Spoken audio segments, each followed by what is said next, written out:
राम राम बाबा के भक्तों, I hope सब बढ़िया होंगे, फर्स्ट क्लास होंगे। और देखिए, श्राद्ध का महीना चल रहा है, इसलिए पितरों को याद करना बिल्कुल नहीं भूलेंगे, क्योंकि पितरों का आशीर्वाद बहुत लगता है और उनका श्राप भी बहुत लगता है। दोनों चीज़ें बहुत लगती है। और मैंने बता दिया था कि सिम्टम्स क्या हैं। कल का वीडियो अगर जिसने नहीं देखा है वो देख ले कि उसके क्या सिम्टम्स हैं, उसके क्या निवारण है। और ये चीज़ देखिए, ये सब चीज़ें होती हैं, इसलिए मैं आपको बता रही हूँ। लोग सोचते हैं ना, अरे छोड़ो ये क्या है, ये सब चीज़ें होती हैं। और मैं नहीं कह रही, बड़े से बड़े संत, बड़े से बड़े महात्मा ये सब चीज़ें कह करके गए हैं। भाई, हमारे जो शास्त्र हैं, हमारे जो ग्रंथ हैं, उनकी कोई वैल्यू है? हम उनको हल्के में ले रहे हैं, तभी तो इतने पाप, क्राइम और लोगों के साथ क्या क्या नहीं हो रहा है। क्यों? क्योंकि हम छोड़ चुके हैं पीछे। हम अपने शास्त्रों को, अपनी जो हमारे एंसेस्टर्स करते थे, हमारे ग्रैंड मदर, ग्रैंड फादर, उनके ग्रैंड मदर करते थे, हम सब छोड़ चुके हैं। हम सब भूलते जा रहे हैं धीरे धीरे। और यही वजह हो रही है कि देश में इतनी चीज़ें हो रही हैं, इतने क्राइम हो रहे हैं और लोगों की मानसिकता ऐसी चेंज हो गई है ना कि अब उसको रिवाइव करना बहुत ज़रूरी है। क्योंकि अगर हम रिवाइव नहीं करेंगे ना, तो हम कहाँ जा रहे हैं? हम पतन की ओर जा रहे हैं। हमें उसको रिवाइव करना बहुत ज़रूरी है। और ये शुरुआत हम सब मिलकर के करेंगे, नहीं तो सब वैल्यूज़, सारी चीज़ें हमारी ख़त्म हो जाएंगी। और आजकल के यंगस्टर्स को तो पता ही नहीं है किसी भी चीज़ के बारे में। कोई भी ग्रंथ ले लो, या कोई भी, यहाँ तक कि बच्चों को रामायण तक भी नहीं पता। तो हम कहाँ जा रहे हैं? हमारा मतलब हमारी संस्कृति कहाँ जा रही है? सोचिए, हम आप सोचेंगे ना, तभी आगे देश चलेगा और हम अपने बच्चों को भी ये संस्कृति दे पाएंगे। तो इस पर ज़रूर गौर करिएगा। और भूलने की ही बात से आज मैं आपको हनुमान जी का एक, मतलब आपने शायद पढ़ा होगा किष्किंधा कांड, वो क्या कांड है और उसमें हनुमान जी की जो बल की महिमा है ना, वो क्या गाई हुई है, आपको बहुत जल्दी और इन शॉर्ट बताती हूँ। और आपको मज़ा आएगा और आपके रोंगटे खड़े हो जाएंगे उस चीज़ को सुनकर। हनुमान जी, सबको पता है, बल के स्वामी हैं, लेकिन हनुमान जी कभी उनके बल की आप महिमा गाइए, प्रसन्न नहीं होंगे। उनको बहुत सारा चढ़ावा चढ़ा दीजिए, नए नए कपड़े चढ़ा दीजिए, सोना चढ़ा दीजिए, चांदी चढ़ा दीजिए, वो नहीं प्रसन्न होंगे। किससे प्रसन्न होंगे? अगर आप रो के, दिल से, हृदय से राम का नाम लेंगे, तो वो इतने प्रसन्न होंगे। और इतने, मतलब जो भी इंसान दिल से, दर्द से, और बिल्कुल जैसे होता है ना कि अंदर से आवाज़ आए कि राम नाम निकल रहा है, बिल्कुल श्रद्धा के साथ, हनुमान जी ना प्रसन्न हो ना, तो मतलब क्या ही बोलूँ, मैं नाम बदल दूंगी। ऐसे प्रसन्न होते हैं ना हनुमान जी। मैंने कहा ना, कलयुग में हनुमान जी विचरण करते हैं।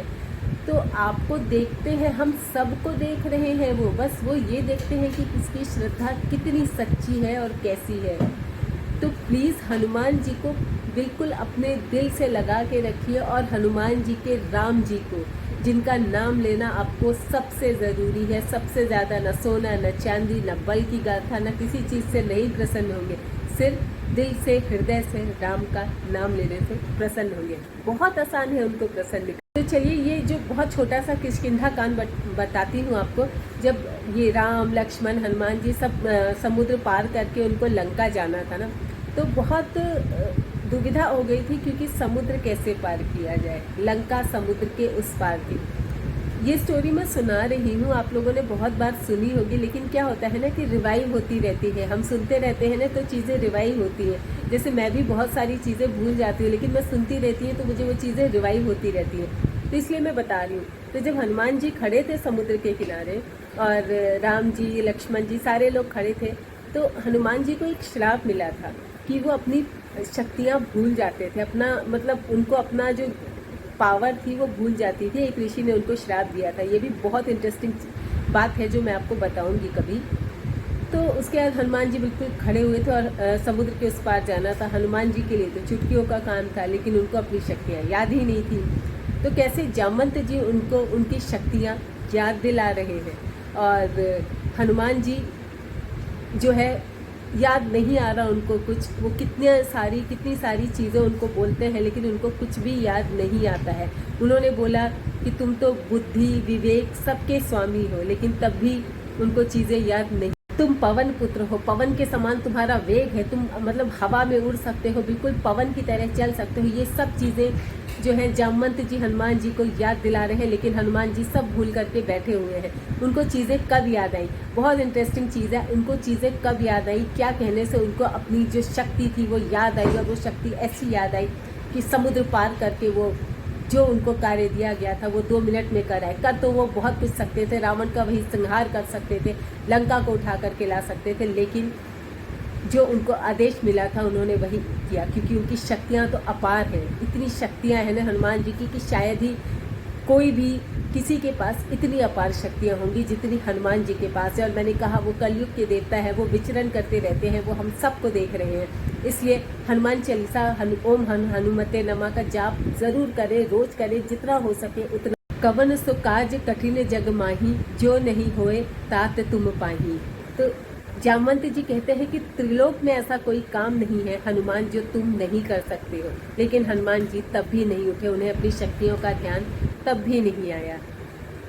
फिर जब राम का नाम लिया गया ना उनके पास, उनको कितनी उनकी शक्तियाँ याद दिलाई गई, लेकिन उनको कुछ भी याद नहीं आया। फिर जब जामवंत जी ने कहा कि तुम्हारा जन्म राम काज के लिए हुआ है हनुमान, तुम राम का काज नहीं करोगे, अब राम जी को तुम्हारी बहुत ज़रूरत है। ये सुनते ही हनुमान जी बिल्कुल पर्वत आकार में खड़े हो गए, बिल्कुल मतलब उनका रूप विकराल हो गया और एकदम शक्ति से भर गए, जोश से भर गए और बोलने लगे, बताइए जामवंत जी मैं क्या करूं? आप कहिए तो मैं त्रिलोक पर्वत पे जो लंका है उसको उठा करके आपके सामने ले आऊं, या कहिए तो रावण को बिल्कुल घसीटते हुए, बिल्कुल धूल मलते हुए आपके सामने ले आऊं। लेकिन फिर जामवंत जी ने उनको यही आदेश दिया, नहीं आपको ये सब करने की ज़रूरत नहीं है, आप सिर्फ जाएं और सीता जी को देख करके आके उसकी सूचना हमें दें। तो ये थे हनुमान जी, उनकी शक्तियाँ इतनी अपरंपार है ना कि जो भी उनका भक्त होगा, जो भी उनकी पूजा करेगा, उसका लाभ वो ज़रूर दे। हमारी जो ये धरती रही है ना, बहुत प्रसिद्ध संतों की रही है। तो इसी में से एक बहुत प्रसिद्ध संत थे, अगर किसी ने नाम सुना हो, ग्वारिया बाबा का। ग्वारिया बाबा बहुत बड़े भक्त थे कृष्ण के, और ब्रिज में आप कहीं भी जाएंगे ना उनका नाम सब लोग जानते हैं। तो एक दिन वो पूजा कर रहे थे, लेकिन उनको पता नहीं अचानक से क्या हुआ, भगवान से नाराज़ हो गए और भगवान से कहने लगे, जा तेरा काम चल जाता है ना मेरे बिना, क्योंकि वो भगवान को सखा की तरह ट्रीट करते थे, इसलिए तेरा तेरा करके बोल रहे थे। जा तेरा काम चल जाता है ना मेरे बिना, आज से मैं भी नहीं देखूंगा तुझे, जा ठीक है, जैसे तुझे मेरी ज़रूरत नहीं है ना, वैसे मुझे भी तेरी ज़रूरत नहीं है। और जो माला वाला पहने थे सारी चीज़ें उठा करके तोड़ के फेंक दिए। कहे 20 वर्ष से मैं तेरी तपस्या कर रहा हूँ, लेकिन तू मुझे दर्शन नहीं दे रहा है, तो क्या फ़ायदा ऐसी चीज़ से कि तपस्या करते करते थक गया हूँ मैं और माला तोड़ के फेंक दी। और जितने लोग जो भी संत माला जप रहे थे सबकी मालाएं तोड़ दी। कहा छोड़ो, वो बड़ा निष्ठुर है, वो सुनेगा ही नहीं, कुछ फ़ायदा नहीं है इस माला जपने का, क्योंकि वो तो बहुत ही निष्ठुर है। और जा, अब अगर तू आएगा भी ना तो मैं तुझे देखूंगा नहीं, और अगर देख भी लिया ना तो तुझे सुनूंगा नहीं, और अगर सुन भी लिया ना तो तुझे हृदय से कभी नहीं लगाऊंगा। मतलब वो अपनी व्यथा बता रहे हैं, क्योंकि वो इतने दुखी हो गए थे कि भगवान जी उन्हें दर्शन नहीं दे रहे हैं। 20 वर्ष हो गए तपस्या करते करते, और उनको अपना सखा माना, उसके बावजूद भगवान दर्शन नहीं दे रहे हैं। मतलब होता है ना, पेशेंस वो अपना लूज़ कर रहे थे। तो थक गए, बिल्कुल ज़िंदगी से हार गए थे कि कुछ फ़ायदा नहीं है, जा अब मैं सब छोड़ रहा हूँ, भजन करना छोड़ रहा हूँ, कीर्तन करना छोड़ रहा हूँ, सब छोड़ रहा हूँ। तो देखिए ये सारी चीज़ें मैं इसलिए बता रही हूँ ना, क्योंकि हमारे साथ भी होता है, अरे जाओ इतना टाइम हो गया, कुछ हो तो रहा नहीं है, छोड़ो हटाओ जाने दो, क्योंकि हम तो इतना कुछ कर रहे हैं लेकिन हमारे साथ कुछ भी नहीं हो रहा। तो ये इसीलिए ये सब कहानियाँ मैं सुनाती हूँ आपको, ताकि आपके अंदर विश्वास जगे और आप अपने मार्ग से हटे ना, प्रभु का साथ कभी ना छोड़ें। और जो बाबा का चैनल है, बाबा की कहानियाँ तो मैं आपको सुनाती रहती हूँ, ताकि आपको पता चले कि क्या क्या चमत्कार होते हैं। हाँ, तो चलिए कहानी को आगे कंटिन्यू करती हूँ। फिर ग्वारिया बाबा ऐसे ही विचरण कर रहे थे कि एक दिन शाम को आवाज़ आई, ए ग्वारिया, जैसे मित्र को नहीं बुलाते हैं, अपने यार को नहीं बुलाते हैं, बिल्कुल वैसी ही आवाज़ आई। तो ग्वारिया बाबा चौंके और कहे, अरे ये तो मेरे सखा की आवाज़ है, ये तो मेरे मित्र की आवाज़ है।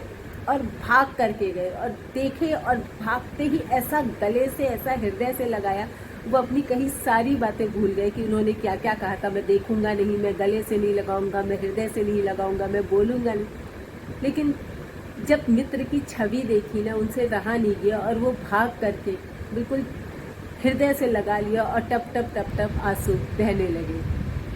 फिर उनको अचानक से याद आया, अरे ये कैसे, ये तो बड़ा निष्ठुर था और मैंने क्या कहा था, मैं देखूंगा नहीं, मैं हृदय से नहीं लगाऊंगा, मैं बात भी नहीं करूंगा। फिर अचानक आया, याद आया तो दूर हो गए कि जा, मैं तुझे देखूंगा नहीं, तू तो बड़ा निष्ठुर है। ये जो कहानी है ना, ये जो मैं सुना रही हूँ, ये मैंने सुनी है और किसी बड़े संत ने सुनाई है, इसलिए मैं आपको सुना रही हूँ। बहुत इंटरेस्टिंग लगी। फिर जब प्रभु आए, 13-14 साल का वो बालक के रूप में आए थे, बिल्कुल जैसे वो अपना यार मानते थे ना, अपना मित्र, और पीताम्बर वस्त्र पहने हुए थे। और कहे, जब उन्होंने छोड़ दिया, उनको याद आया कि अरे मैंने तो ये प्रण लिया था, मैं देखूंगा, तो एकदम तुरंत छोड़ दिया। तब जो उनके सखा बन के आए थे, उन्होंने कहा, एक बार ये काहे को नाराज होता है रे। तब उन्होंने कहा कि आप तो आए नहीं, मैं तो इतने साल से तपस्या कर रहा हूँ। तो बहुत ही खूबसूरत सा जवाब प्रभु ने दिया, जितना विकल तू आज हुआ है, इतना विकल तू कभी था ही नहीं। और जैसे ही तुझे देखा कि तू इतना विकल हो गया है, मैं आ गया। तो ऐसी ही भक्ति सब में होनी चाहिए, सबको करनी चाहिए कि भगवान को विकल होकर, व्याकुल होकर के आपके पास आना ही पड़े। इतनी सी भी गुंजाइश नहीं है कि आप उन पे शक करें, उन पे डाउट करें और उन पे ये कहें कि तू मेरा कोई काम नहीं करता है। ये सब कुछ आपको नहीं कहना है भगवान से। कोई प्रभु अपने हैं, शिकायत कर सकते हैं, और लेकिन ठीक है, वो निष्ठुर है, उन्होंने कहा तू नहीं आता है, पर उनकी आस्था भी तो देखिए, 20 साल गहन तपस्या करते थे, तो उनको हक है उनसे गुस्सा होने का। पर हमारा क्या हक है? गिने चुने थोड़े टाइम हुए, प्रेयर शुरू की है, प्रार्थना, हमारा कोई हक नहीं बनता कि हम भगवान पे ऐसे गुस्सा करें। तो चलिए, खैर बातें तो चलती ही रहेंगी। अब बाबा जी की एक बहुत ही इंटरेस्टिंग चमत्कार है, जिसको सुन करके मतलब आपके रोंगटे खड़े हो जाएंगे, आप भी रोमांचित हो जाएंगे। बाबा के सारे चमत्कार इनफैक्ट ऐसे ही हैं कि सबको रोमांच से भर देते हैं। तो चलिए शुरू करती हूँ आज का चमत्कार बताना। बहुत इंटरेस्टिंग है, अंत तक जरूर। आज की कहानी है ना कि बाबा की ऐसा नहीं है कि हमेशा आज्ञा मानो तो बाबा प्यार से रहते हैं, लेकिन कभी कभी बाबा गुस्सा भी हो जाते थे और उनकी अवज्ञा करने का, उनकी आज्ञा ना मानने के कई सारे दुष्परिणाम भी होते हैं। तो चलिए, एक कहानी है, छोटी सी चमत्कार ही है बाबा का, कि बसंती साहा नाम की एक लेडी थी जो नैनीताल में रहती थी। बाबा की भक्त थी, उनको दादी माँ के नाम से जाना जाता था। तो एक बार वो बाबा की आज्ञा ले करके, और उनके साथ और भी औरतें थी जो उनकी मित्र थीं, बाबा की आज्ञा लेके वो लोग गंगोत्री यमुनोत्री का दर्शन करने के लिए जा रही थी। बाबा ने भी उनको आज्ञा दे दी, बस उन्होंने ये कहा कि तुम यमुनोत्री में रात में वहाँ जा कर के बिल्कुल मंदिर में मत सोना। यमुनोत्री में एक मंदिर था, उन्होंने कहा वहाँ जा कर के रात को आपको वहाँ नहीं रुकना है, नीचे आ जाना। मतलब वो ऊपर, मंदिर तो ऊपर जा कर के काफ़ी ऊंचाई पर था, तो उन्होंने कहा रात के टाइम पे वहाँ मत रुकना और नीचे आ जाना। खैर वहाँ से सुन कर के सारे लोग निकले। फिर जब वहाँ पहुँचे तो दर्शन वर्शन किए, और पर उनके जो औरतों का ग्रुप था उसमें होता है ना कि कई लीडर टाइप की भी औरतें थीं। तो उन्होंने बसंती जी से कहा, अरे कोई नहीं, चलो रुकते हैं यहाँ पर, और रात को ना यहाँ बहुत सुंदर संगीत होता है, दिव्य संगीत होता है, और शंखों का नाद होता है, घंटों की आवाज़ आती है और शेर की भी आवाज़ आती है, और बहुत सुंदर दिव्य दृश्य होता है, तो रुक करके हम लोग यहाँ देखते हैं। पर है ना कि उस दिव्य संगीत को सुनने की शक्ति सब में नहीं होती है। आपको ब्रेन हेमरेज हो सकता है, आपके दिमाग की नसें फट सकती हैं, क्योंकि वो तो दिव्य संगीत है ना, तो नॉर्मल लोगों की बस की बात नहीं है सुनना, तो उसकी शक्ति सब में नहीं होती है। खैर पर ये लोग नहीं माने, और वहाँ उन्होंने प्लान किया कि वो रुकेंगे रात में, और बहुत मोटे मोटे कंबल ले लिए क्योंकि ठंड बहुत हो रही थी। फिर वहाँ अचानक से एक साधु भी आ जाता है जो सिर्फ एक वस्त्र पहने हुआ था इतनी ठंड में। जो साधु आया उसने कहा कि अरे आप सब लोग, इतने लोग यहाँ हैं ना, आपको देख करके मुझे भी साहस हुआ कि मैं भी यहाँ रुकूं और वो दिव्य संगीत और वो दिव्य नज़ारा देखूं। उसके बाद ये लोग खैर रात में रुके, और रात के करीब 2 बज गए, जिसमें वहाँ पे होता था ना दिव्य संगीत रात के 2 बजे। तो रात के 2 बज गए और ये सारे लोग बिल्कुल जगे हुए थे। और जैसे ही वहाँ पे जब 2 बजा तो बिल्कुल घंटे, जैसे बताया, घंटे, घड़ियाल और दिव्य बिल्कुल धीरे धीरे इनको सुनाई देने लगा। बिल्कुल संगीत होता है ना जो भाई दैवीय शक्ति के आगे हम लोग, हमारे अंदर वो सामर्थ्य नहीं है कि हम ये सब सुन पाए। तो ये लोग नहीं माने और वहाँ रुक तो गए, लेकिन जैसे ही वो टाइम हुआ और वो दिव्य शक्ति का दिव्य संगीत का धीरे धीरे कानों में साउंड आवाज़ आने लगी और साथ में शेर की गर्जन की भी आवाज़ आने लगी, वहाँ ये लोग 1 मिनट भी नहीं टिक पाए, क्योंकि अगर टिक जाते ना तो 100% इनकी मौत भी हो जाती। क्योंकि इसको देखने के बाद बाबा ने बोला भी था कि मौत तक हो सकती है, इसलिए रात में वहाँ मत रुकना।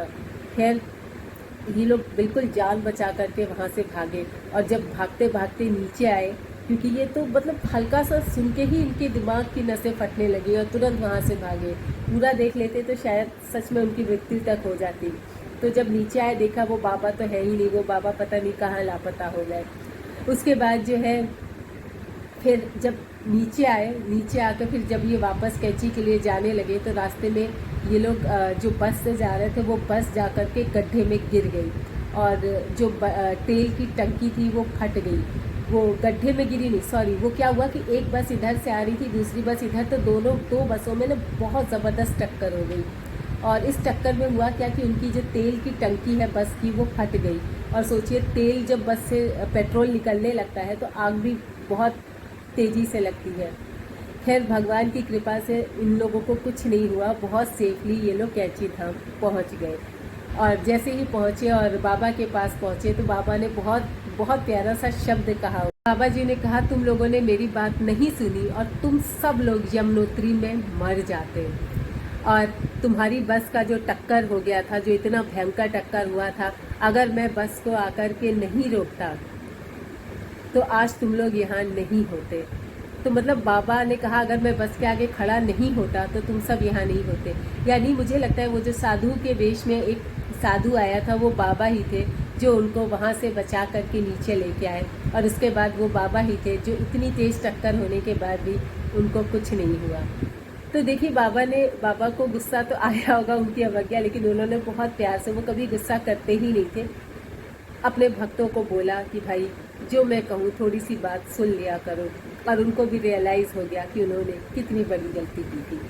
तो आई होप आज का वीडियो आपको पसंद आया हो, और अगर आप चाहते हैं कि इस तरह के वीडियो मैं और बनाऊं, आपको अपनी संस्कृति से, अपने शास्त्रों से अवगत कराऊं, जो कहानी हम बहुत पीछे छोड़ आए हैं, तो चैनल को सब्सक्राइब और लाइक ज़रूर करिए।